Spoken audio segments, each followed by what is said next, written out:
오늘도 우리 주님 은혜가 우리 가운데 함께하기를 주의 이름으로 축복합니다.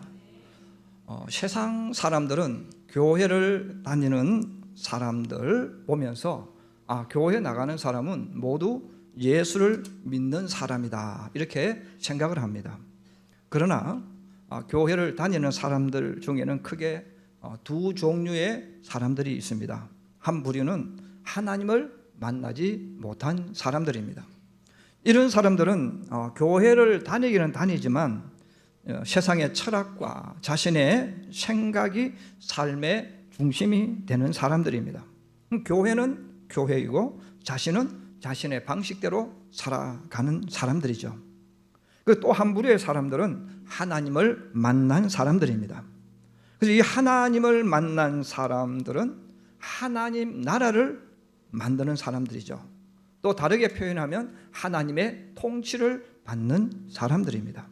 또 다르게 표현하면 예수 그리스도를 영접한 사람입니다. 여러분, 예수 그리스도를 영접한다는 말은 교회에 다닌다는 의미가 아니에요. 예수님이 나의 왕으로 내게 오신다는 겁니다. 그러므로 이런 사람들은 자신이 연약하고 부족함에도 불구하고 하나님의 뜻과 하나님의 영광의 삶의 방향과 초점을 맞추고 살아갑니다. 자, 그렇다면 먼저 우리가 세상 사람들, 하나님을 믿지 않는 사람들의 인생의 목적, 삶의 목적이 무엇일까 하는 것입니다. 오늘 우리가 읽었던 본문에 먼저 그렇게 나옵니다. 먹는 것과 마시는 것. 세상을 살아가는 사람들의 삶의 중심, 표준, 모든 가치는 바로 먹는 것과 마시는 것이죠. 이른 아침에 일어나서 졸린 눈을 비비면서 일어나서 회사로 가는 사람들에게 한번 질문해 보는 거죠. 이렇게 일찍 일어나서 회사에 나가는 이유가 무엇입니까? 그럼 대답이 거의 비슷합니다. 이렇게 열심히 일해야 처자식을 먹여 살릴 수 있다고 대답을 해요. 또 처자식 먹여 살리기 위해서는 이렇게 일찍 가서 일을 해야 된다고 말을 하는 거죠. 여러분, 결혼해서 사는 부부에게도 똑같은 질문하는 거예요. 이렇게 열심히 일하는 이유가 뭡니까? 대답이 역시 비슷합니다. 처자식 먹여 살리기 위해서, 잘 먹고 잘 살기 위해서라고 말합니다. 바로 세상을 살아가는 사람들은 수많은 말들을 갖다 붙이고 또 갖다 붙이고 갖다 붙이지만 마지막 결론의 내용은 뭐냐면 잘 먹고 잘 살기 위해서입니다. 먹고 사는 문제는 단순히 밥을 먹는 것만 말하는 게 아니죠. 바로 먹는 재미를 말하는 것입니다. 이 맛있는 음식을 먹으면서 행복을 누리고 만족감을 누리고 스스로 자기를 위로하는 거예요. 코로나가 온 이후 더 많은 사람들이 먹는 재미를 낙으로 삼는 경우가 더 많아집니다. 그러므로 전국에 이 맛집에 대한 정보가 이 스마트 앱으로 다 소개되고 있습니다. 이제는 음식을 먹으러 가도 맛집을 통해서 확인해서 가는 거예요. 여러분, 요리사 백종원의 골목시장 살리기 프로젝트를 보면 얼마나 많은 사람들이 방송에 나오면 줄을 서서 음식을 먹으러 갑니까? 요즘은 많은 사람들이 고급 레스토랑에서 고급 음식 먹는 그 재미, 또 좋은 장소에 앉아서 자신이 먹고 싶은 이 비싼 음식을 먹으면서 친구와 수다를 떨거나 커피를 마시는 여유로움을 즐기는 사람들, 또 호텔 같은 명가 식당에서 최고의 요리사가 해주는 그 요리를 먹는 그 재미, 이게 점점 우리 삶 속에 깊이 들어오고 있습니다. 더 나아가서 하나님을 믿지 않는 사람들은 마시는 재미에 또 사는 경우도 많죠. 여러분, 마신다는 말은 술을 마신다는 거죠. 술에 취한다는 의미가 있습니다. 술을 마시는 곳에는 항상 음악과 여자나 남자들이 서로 어울려서 춤을 추는 것이 동반되어집니다. 그래서 친한 친구나 또 친한 사람들이 어울려서 밤늦도록 술 마시면서 노래 부르면서 취해서 즐거움을 찾습니다. 카바레나 나이트클럽에서 또 서로 몸을 부딪히면서 춤을 추는 재미로 살아가기도 합니다. 어떤 사람은 세상의 모든 근심, 걱정을 홀로 짊어지고 홀로 술 마시는 고독의 재미를 느끼는 사람도 있습니다. 자, 그러므로 이 땅에 살아가는 사람들은 다 내가 열심히 일하고 무언가를 하고 아무리 많은 이야기도 결국은 먹는 재미, 이 마시는 재미, 이것이 그들의 모든 궁극적인 삶의 흐름입니다. 누가복음 16장 19절에 보면 하나님 없는 사람의 모습과 행동이 나옵니다. 한 부자가 있어 자색 옷과 고운 베옷을 입고 날마다 호화롭게 즐기더라고 했습니다. 여러분, 한이라는 말은 크다는 뜻입니다. 큰 부자. 그냥 우리 집 돈 있다 이런 게 아니죠. 재벌 같은 그런 부자가 있었다는 거예요. 이 돈 많은 이 부자에게 있어서 인생의 재미, 삶의 재미는 무엇입니까? 먹는 재미죠. 마시는 재미였어요. 가지고 있는 돈으로 날마다 최고급 요리를 만들었고 최고급 술을 빚었습니다. 그리고 친구나 아는 사람들을 초청해서 요리와 음식을 먹으면서 춤과 파티를 즐겼어요. 오늘 우리 집에서 아니면 내일 우리 집에서 잔치를 하니까 오라 그러면 사람들이 다 좋아하는 거예요. 왜? 모든 사람이 꿈꾸는 것이 그거잖아요. 좋은 음식 먹으면서 음악 들으면서 춤추고 노는 것, 또 고급 술 마시면서 즐기는 것. 그러나 그 이 부잣집에는 날마다 손님이 끊어지지 않습니다. 그 많은 돈을 가지고 여기에 썼다는 거죠. 바로 하나님을 믿지 않는 사람들의 이 궁극적인 목표와 방향, 바로 먹는 것과 마시는 것입니다.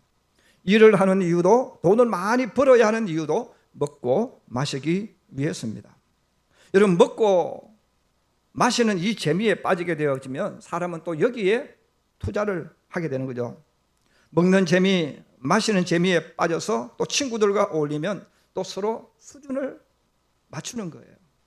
수준을 맞추니까 결국은 명품 옷을 찾게 되어지고 명품 백을 들고 어울리면서 서로 또 거기에 대해서 재미를 느끼면서 살아가는 사람들도 또 많아지고 있습니다. 자, 그러므로 우리가 이 땅을 살아가는 사람들과 예수 믿는 사람들은 이렇게 목적이 달라요. 방향이 다르기 때문에 아무리 친한 친구를 할지라도 대화가 깊어질 수 없습니다. 왜 그러냐면 추구하는 게 다른 거예요. 여러분, 우리 주변에 여러분들이 정말 친한 친구, 하나님을 믿지 않는 친한 친구와 한번 인생에 대해서 한번 이야기해 보세요. 결론은 마지막 오늘 성경에 있는 것처럼 먹는 것과 마시는 겁니다. 그러나 우리 예수 믿는 사람은 그 재미가 아니라는 거예요. 그러면 여러분, 세상 사람들에게 먹는 재미 싹 빼앗아 버리고 마시는 재미를 딱 빼앗아 버리면 여러분, 세상 사람은 무슨 낙으로 살까요? 살 수가 없습니다. 이게 그들의 인생이 전부고 또 추구하는 것이고 결국은 그 길을 걸어가기 때문입니다. 그렇다면 하나님을 믿는 사람들, 하나님의 영이 임하는 사람들의 삶의 재미, 살아가는 삶의 방향이 무엇일까? 오늘 우리가 읽었던 본문 17절에 말씀합니다. 우리 한번 따라해 주세요. 오직 성령 안에 있는 의와 평강과 희락이라. 여러분, 우리가 믿음의 길을 걸어가는 사람들이 먹는 재미, 마시는 재미에 빠지면 신앙생활을 할 수가 없습니다. 또 신앙에 깊이 들어갈 수가 없습니다. 하나님의 영이 임하는 사람들에게, 성령이 임재하는 사람에게 주어지는 축복, 그리고 그 즐거움은 뭐냐면 의와 평강과 희락이라고 이야기를 했어요. 그럼 우리 예수 믿는 사람들은 이 땅에 사는 동안 진정한 기쁨이 뭐냐면 내가 의인이 되는 거예요. 내가 의로워지는 거예요. 또 하나는 평화를 누리는 겁니다.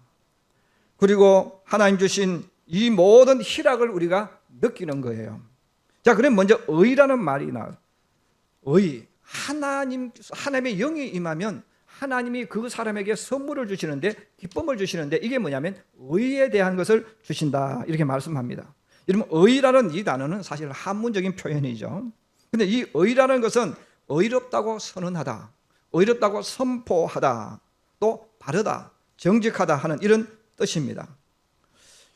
결국은 우리가 이 땅에 살아가는 동안 나는 죄를 짓는 사람이지만 예수님께서 나의 죄를 대신 지시고 죽으심으로 나의 죄가 없어진 거예요.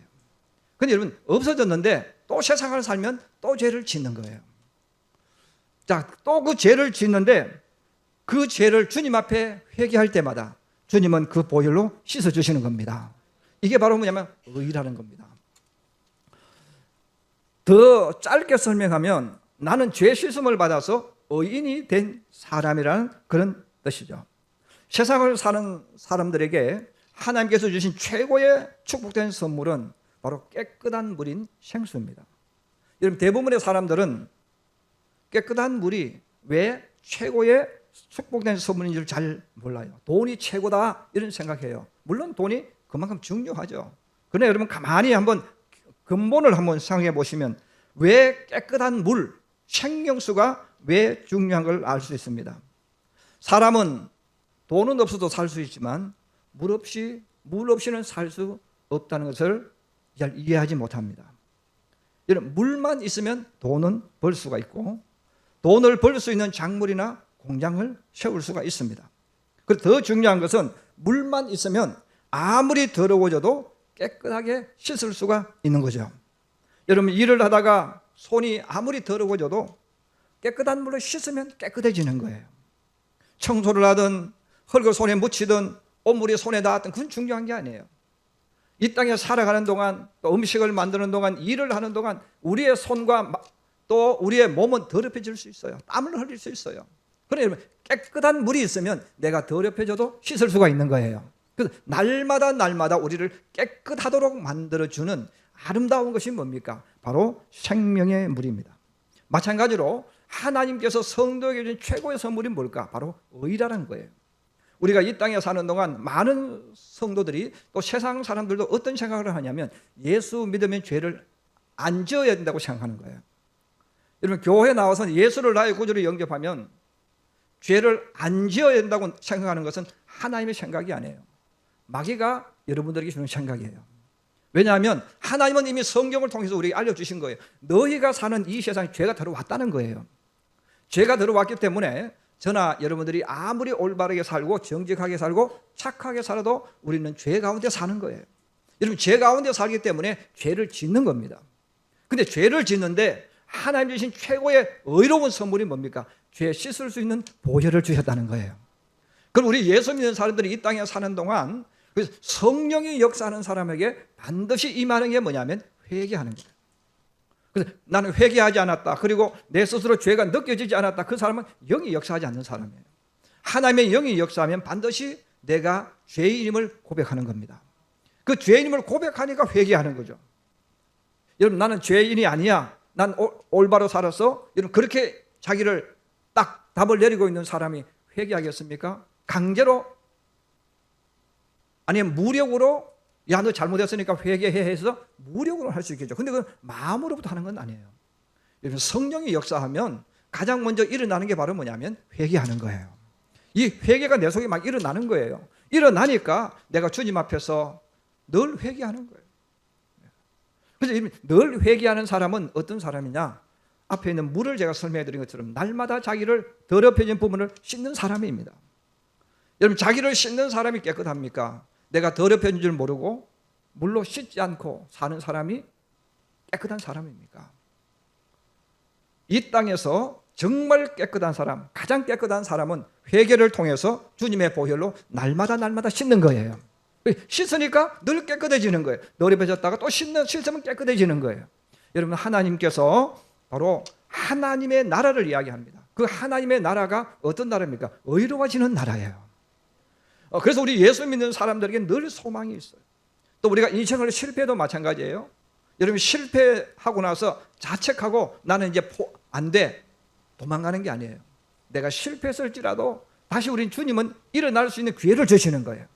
그 기회를 주시기 때문에 우리는 인정하고 회개하고 또 일어나서 또 걸어가는 거예요.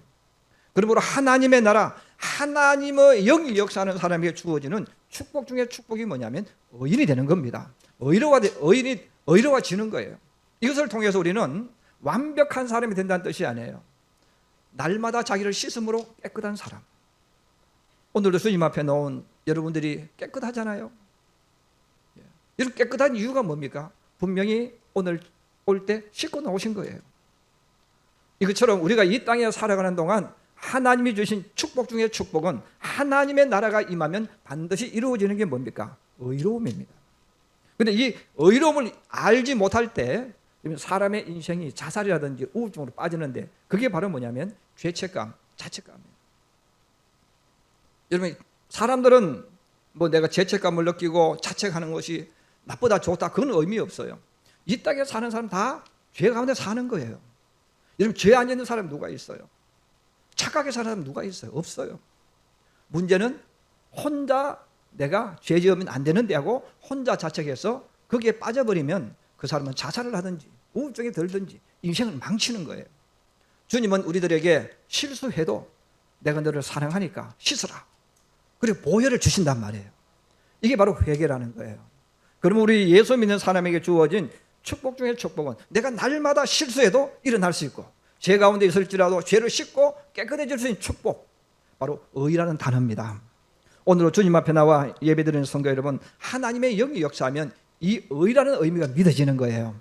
이게 내 삶이 되어지는 거예요. 내 삶이 되어지니까 회개할 줄 모르는 사람이 보면 예수 믿는 사람이 뻔뻔하게 느껴지는 거예요. 예. 여러분 예수 믿는 뻔뻔하게 느껴지는 거예요. 왜? 자기는 하지도 않으면서 예수 믿는 사람은 회개했다고 회개했다고 또 하니까 자기는 회개도 안 했지만 그게 꼴보기 싫은 거예요. 여러분 자녀에게 주신 축복은 새로운 기회를 계속 주신다는 거예요. 이게 의라는 겁니다. 두 번째는 평강이라는 단어입니다. 이 평강이라는 이 단어는 바로 평화, 화평을 말하는 거죠. 그래서 평화를 누리고 화평을 누리고, 이 말은 뭡니까? 우리 삶 속에 있는 온갖 나쁜 것들을 정복하는 것을 의미합니다. 이 세상에 나 혼자밖에 없다고 가정했을 때 화평, 평화, 평강이라는 말은 사용할 수가 없어요. 이 세상에 나 혼자만 있다, 나 혼자만 산다 그러면 경쟁이 없는 거예요. 싸움이 없는 거예요. 갈등이 없는 거죠. 내가 주인이고 나와 싸울 상대가 없습니다. 그러나 세상에는 두 개 이상의 세력들이 서로 계속 싸움을 합니다. 그래서 육체의 눈에 보여주는 이 세상에는 수많은 적군들, 수많은 원수들이 있기 때문에 평화가 이루어질 수가 없어요. 계속해서 싸우고 또 경쟁하고 싸우고 죽고 망하고 실패하고 그러는 거예요. 여러분 국가의 경우도 마찬가지죠. 국가와 국가가 서로 주도권을 잡기 위해서 경쟁을 하고 싸움을 합니다. 여러분 회사의 경우도 마찬가지예요. 회사와 회사는 서로 물건을 많이 팔기 위해서 경쟁하고 싸움을 합니다. 회사에 들어간 직장인의 경우도 마찬가지예요. 회사 내 직원과 직원들이 서로 인정받고 승진하기 위해서 끊임없이 싸움을 합니다. 학교의 경우도 마찬가지입니다. 학생들이 서로 더 높은 성적, 좋은 성적을 얻기 위해서 끊임없이 경쟁을 하고 싸움을 하는 거죠. 우리 주님 오시는 그날까지 이 싸움과 경쟁 끝나지 않습니다. 그러므로 우리가 살아온 이 삶에는 평화라는 것이 존재할 수가 없어요. 왜? 학교는 학교, 직장이면 직장, 사업하면 사업하는 곳. 여러분 내가 아무리 혼자 나는 싸움하고 싶지 않아, 나는 평화를 누릴 거야 이렇게 말해도 그 속에 들어갈 수가 없어요. 내가 싸움을 하지 않는 방법, 포기하는 거죠. 이런 포기하는데, 이런 포기하는 사람 누가 있어요? 내 인생을 포기하고, 그럼 여러분 내 인생을 포기해서 달라는 거 다 줘버리면 그 사람이 나를 놔두겠습니까? 오히려 나를 더 깔보고 나에게 더 많은 학대를 하는 거예요. 바로 영적인 세계도 마찬가지입니다. 아담과 이브가 선악과를 따먹은 이후에 하나님의 통치를 받는 사람들과 마귀의 통치를 받는 사람들이 눈에 보이지 않는 영적인 전쟁을 계속하고 있습니다. 따라서 이 두 개의 세력들이 서로 대결하고 싸우고 대결하고 싸우고 하는 이 치열한 삶의 현장에서 우리는 대부분 패배하는 거예요. 그리고 우리는 이겨내기 위해서 또 우리는 상대방을 또 연구해야 되고, 자, 온갖 모든 노력을 다하기 때문에 우리는 인생을 살아오면서 한번 가만히 되돌아보시면 내가 평화를 누렸을 때가 있을까? 한번 생각해 보면 평화를 누릴 때가 없었어요. 학교에서는 친구들하고 성적 올리려고, 아니 또 부모들이 계속해서 야 내가 너 학원 보내줬는데 야 너 성적이 이게 뭐냐, 부모들로부터 계속 공격을 받아요. 또 친구들끼리도 성적 가지고 내가 너보다 성적이 낫다, 아니면 성적이 나보다 못하다, 뭐 이런 또 경쟁을 하잖아요. 우리가 살아가는 삶 속에는 이 평화가 없고 평강이 없습니다. 그래서 하나님의 나라가 이루어지지 않는 사람들은 이 땅에 사는 동안 늘 마음이 불안해요. 늘 마음이 두려워요. 늘 마음속이 초조해져요. 실패에 대한 두려움, 또 불안, 공포 이런 것들이 끊임없이 우리 삶 속에 일어납니다. 그런데 여러분 오늘 성경은 우리들에게 중요한 이야기를 해요. 하나님의 나라가 이루어지면 평강이 임한다는 거예요. 하나님의 나라가 하나님의 영이 내게 역사하면 불안하고 두려웠던 그 모든 것들을 정복해버린다는 거예요. 정복해버리고 평화가 온다는 거예요. 이런 평화, 평강이라는 단어는 진자에게는 절대로 이루어지지 않는 거예요. 평화와 평강은 모든 것을 결박하고 이긴 진정한 왕이 있을 때 평화라는 선물이 이루어지는 것입니다. 그러므로 우리 예수 믿는 사람은 내가 세상을 떠나면 죽으면 천국 갈까 지옥 갈까 염려하거나 두려워하지 않아요. 이미 하나님의 영이 임해서 너는 하나님의 자녀다, 너는 천국 백성이다 알려주셨기 때문에 그런 거예요. 이미 죽음이라는 문제 왔을 때 야, 죽은 뒤에 뭐가 있을까? 너 천국 갈 수 있니? 너 어떻게 살았니? 너 뭐 잘못한 거 없니? 이런 아무리 많은 이야기를 세상 사람은 한다 할지라도 예수 믿는 사람은 그런 걱정 안 해요. 왜? 이미 나는 하나님의 나라에 갈 사람이기 때문에 그렇습니다. 이게 바로 뭡니까? 하나님의 주신 평화, 평강이에요. 하나님의 영이 임하는 사람은 이것은 내 돈, 또 내 돈 아깝다고 생각하지 않습니다. 이미 하나님의 영이 임하였기 때문에 이것은 하나님의 돈, 하나님의 것이라고 이미 생각을 하는 거예요. 그래서 그냥 11조를 내는 거예요. 그래 마음에 평화가 있어. 근데 여러분 우리 마음속에 내가 이거 내면 앞으로 한 달 생활을 어떻게 하지? 또 내가 이거 내면 돈이 없는데 이런 것들은 평화가 아니잖아요. 끊임없는 전쟁, 싸움 속에 있는 거예요. 그런데 하나님의 영이 임하면 평화가 이루어지는 거예요. 평화가 이루어지니까 그냥 헌금할 수 있고 기도할 수 있고 믿음으로 나갈 수가 있다는 거예요. 요한복음 20장 26절에 부활하신 주님께서 두려움에 떨고 있는 제자들에게 나타나셔서 여러분 첫 번째 하신 말씀이 있어요. 한번 따라해 주세요. 너희에게 평강이 있을지어다. 여러분 예수님께서 제자들에게 주신 첫 번째 축복이 뭐냐면 평강입니다. 왜냐하면 두렵잖아요. 예수님을 죽인 저 사람들이 나를 공격할 수 있잖아요. 불안하고 두렵잖아요. 그러므로 하나님의 영이 임하면 항상 우리에게 주어지는 첫 번째 축복이 뭐냐면 평강입니다. 여러분 하나님을 믿지 않는 사람들이 교회에 와서 가장 먼저 느끼는 첫 번째가 뭡니까? 아, 마음이 평안하다. 평강이에요. 하나님께서 택한 자에게 주시는 은혜 중에 은혜는 평강인 줄로 믿습니다. 그런데 이 평화가 나를 지배하니까 도전할 수 있어요. 이런 평화가 내게 임하기 때문에 나는 어떤 일이든지 다시금 일어날 수 있는 거예요. 여러분 내가 불안하다면 실패에 대한 두려움을 가지고 있다면 그 사람은 아무것도 할 수 없습니다. 여러분 요즘 많은 젊은 세대들이 결혼을 하지 않아요. 여러분 결혼하지 않는 이유는 수십 가지가 있을 수 있습니다. 근데 그들에게 들어보면 공통적인 것이 있어요.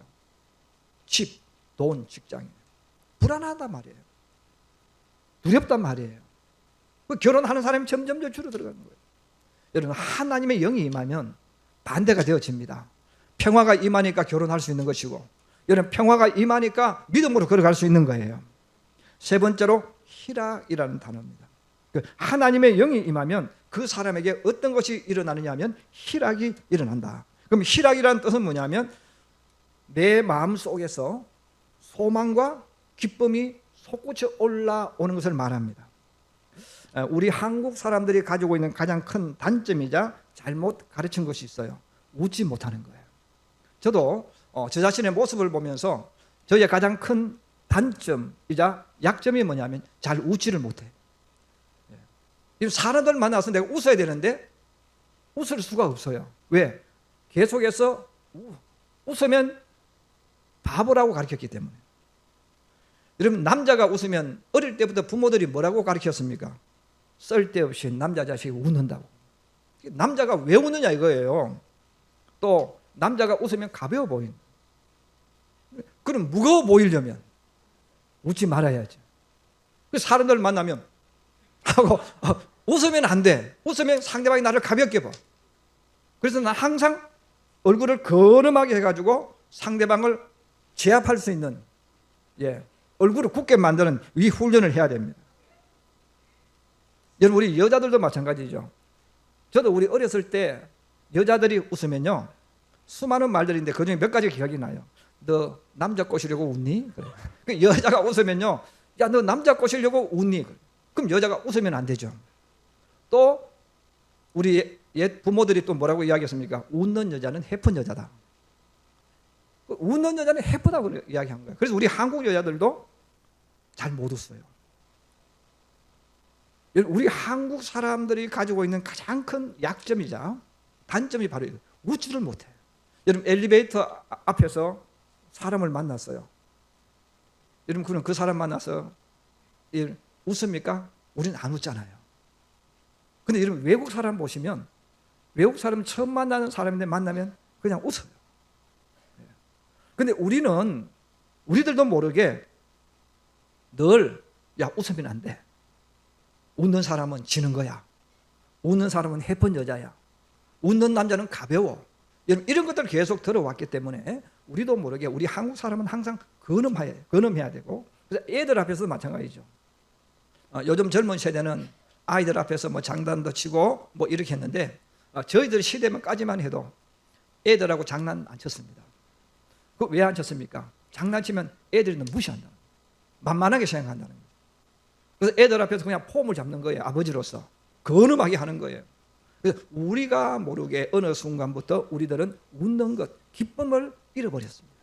그런데 여러분, 하나님의 영이 임하면 주어진 축복이 뭐냐면 내 속에서 기쁨이 솟구치는 거예요.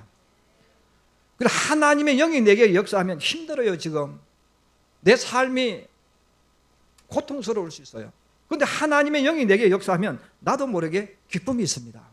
내 속에서부터 즐거움이 솟구쳐 올라오는 거예요.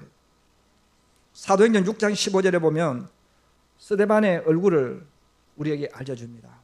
그 스데반의 얼굴을 우리에게 알려주면서 성경에 이렇게 말합니다. 공회 중에 앉은 사람들이 다 스데반을 주목하여 보니 그 얼굴이 천사의 얼굴과 같더라. 우리 한번 따라해 주세요. 그 얼굴이 천사의 얼굴과 같더라.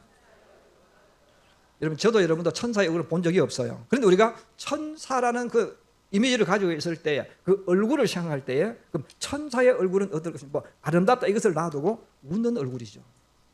평화의 얼굴이에요. 그 스데반의 얼굴이 천사의 얼굴이었다는 거예요. 여러분, 우리가 세상을 살아가면서 내 속에 기쁨이 일어나면 나도 모르게 내 얼굴에 기쁨이 솟구칩니다. 그래서 이건 저의 혼자만의 생각이에요. 여러분, 예수 믿는 여성들하고 예수 믿지 않는 여성들하고 누가 비싼 화장품을 쓸까? 저는 예수 믿지 않는 여성들이 훨씬 비싼 화장품을 쓴다고 생각해요. 왜냐하면 그분들은 웃을 일이 별로 없어요. 근데 우리 예수 믿는 사람은 막 힘들다가 짜증나다가 찬양하고 기도하면 기쁨이 솟구치는 거예요. 기쁨이 솟구치니까 예수 믿지 않는 분들은 비싼 화장품을 써야 예수 믿는 사람과 비슷하게 되어져요. 왜? 기쁨이 있단 말이에요. 즐거움이 있단 말이에요. 오늘 하나님께서 하나님의 나라가 이루어지는 사람들의 삶을 이야기합니다. 세상 사람은 먹는 것, 마시는 것이 삶의 순입니다. 행복을 느낍니다. 그러나 우리 예수 믿는 사람에게 있는 진짜 기쁨은 우리 속에 솟구치는 희락인 줄로 믿습니다. 그럼 하나님은 이 희락을 우리에게 주셔서 힘든데, 어려운데, 돈도 없는데 기쁨 있게 하시는 거예요. 즐거워지게 주시는 거예요. 그러므로 하나님께서 항상 기뻐하라. 이 말은 뭡니까? 억지로 기뻐하라는 뜻이 아니고 우리 속에 하나님의 영이 내게 역사하면 나도 모르게 기쁨이 올라오는 거예요. 그리고 기쁨이 올라오니까 내 얼굴이 밝아지고 내 얼굴이 빛나 보이고 사람들이 봤을 때 스데반의 얼굴처럼 천사의 얼굴처럼 아름다워 보인다는 거예요. 그렇습니다. 오늘 다시 한번 우리가 올 한 해를 걸어왔고 또 올 한 해를 마무리하고 또 내년도를 우리가 나아가면서 내 속에 하나님의 나라, 하나님의 통치가 이루어졌는지, 또 하나는 정말 내가 예수를 믿으면서 내 속에 주님이 주시는 이 의, 주님이 주시는 평화, 주님이 주시는 희락이 내 속에 있는지 한번 재점검하셔서 하나님의 영이 내게 역사하게 만들고 또 하나님의 영이 내게 일어나게 만들어서 힘들지만 어렵지만 여러분 찬송하면서 기뻐하면서 즐거워하면서 우리의 인생길을 열어가고 만들어가는 저와 여러분 되기를 주님의 이름으로 축복합니다.